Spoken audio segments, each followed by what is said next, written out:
Hi നമസ്കാരം. വാസ്തുവിദ്യത്തിൻ്റെ മറ്റൊരു അധ്യായത്തിലേക്ക് വീണ്ടും സ്വാഗതം.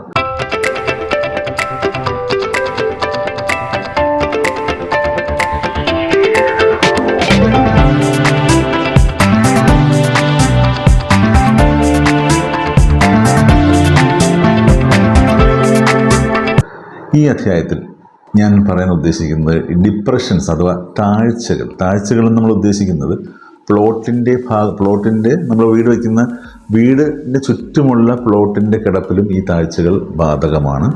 ഒപ്പം തന്നെ വീട്ടിനുള്ളിൽ നമ്മൾ ക്രിയേറ്റ് ചെയ്യുന്ന രണ്ടാം നിലയൊക്കെ വരുമ്പോൾ രണ്ടാം നിലയിൽ ചില ഭാഗങ്ങൾ നമ്മൾ ഒഴിവാക്കാറുണ്ടല്ലോ. അപ്പോൾ ഒരു ഭാഗം പൊങ്ങുമ്പോൾ മറ്റു ഭാഗം താന്നു പോകും.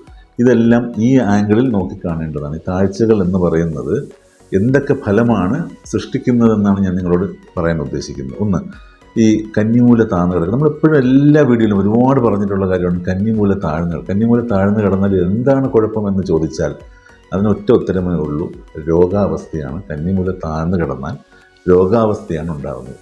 ഇനി മറ്റൊരു കാര്യം, നോർത്ത് വെസ്റ്റ്, ഈ നമ്മുടെ വായുകോണ് താഴ്ന്നു കിടന്നാൽ എന്താണ് വിഷയം വരുന്നത്? വായുകോണ് താഴ്ന്നു കിടന്നാൽ ലിറ്റിഗേഷൻസ് ഉണ്ടാവും. നമുക്ക് ലീഗൽ ഫൈറ്റുകളിലേക്ക് നമ്മൾ ഇൻട്രസ്റ്റ് ചെയ്യപ്പെടും. ആ ലീഗൽ ഫൈറ്റുകളിലേക്ക് നമ്മൾ പോയി ചാടും. അതാണ് അതിൻ്റെ ഒരു ലക്ഷണം, നോർത്ത് വെസ്റ്റ് താഴ്ന്നു കിടന്നാൽ. ഇനി നമുക്ക് പറയുന്നത് നമ്മൾ ഇപ്പോൾ വെസ്റ്റ് താഴ്ന്നു കിടന്നാൽ എന്തായിരിക്കും?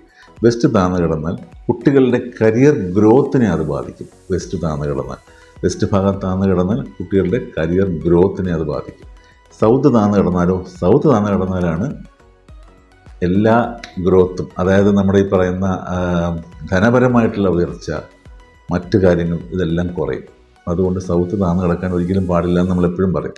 അപ്പോൾ ഇത്രയും ഈ ഒരു ഡിപ്രഷൻസിൽ ഞാനിത് ഒരുപാട് കാര്യങ്ങൾ നമ്മൾ ഒരുമിച്ച് പറഞ്ഞു കഴിഞ്ഞാൽ നിങ്ങൾക്കത് മനസ്സിലാക്കാനും അത് ഓർത്ത് വയ്ക്കാനും പ്രയാസമുള്ളത് കൊണ്ടാണ് ഇങ്ങനൊരു ക്യാപ്സ്യൂൾ ഫോമിൽ പറഞ്ഞത്. South west, north west and south, ഇങ്ങനെ ഈ ഇത്രയും താഴ്ചകളിൽ ഇന്ന റിസൾട്ടാണെന്ന് മനസ്സിലാക്കിക്കൊള്ളുക. ഇത്രയും പറഞ്ഞുകൊണ്ട് ഈ വീഡിയോയുടെ അവസാനിപ്പിക്കുകയാണ്. മറ്റൊരു നല്ല വീഡിയോ നിങ്ങൾ എത്തുന്നവരെ നന്ദി, നമസ്കാരം.